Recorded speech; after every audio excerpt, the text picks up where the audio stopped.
Welcome to our channel. Today we how to register with EFTPS for quarterly estimated payments step by step clearly.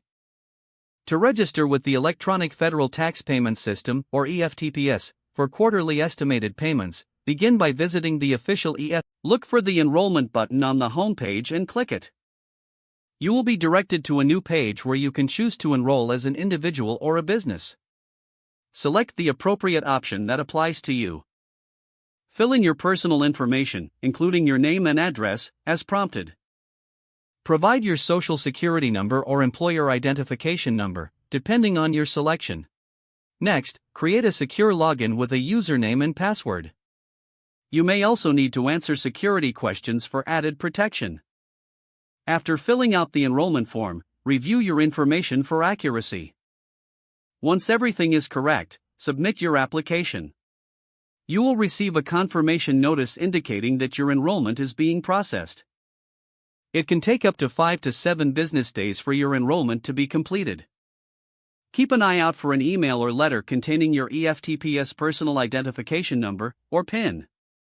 Upon receiving your PIN, return to the EFTPS website to log in using your newly created credentials. After logging in, you can set up your payment methods and schedule your quarterly estimated payments. Be sure to familiarize yourself with the payment schedule and deadlines to stay compliant. You are now ready to make your quarterly estimated payments using the EFTPS system.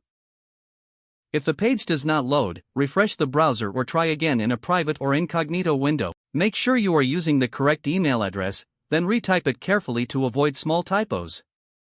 If your password is not accepted, use the reset option and create a new strong password you can remember.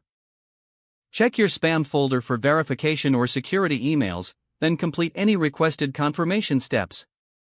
Enable two-factor authentication if available to improve account security and reduce unauthorized access risk.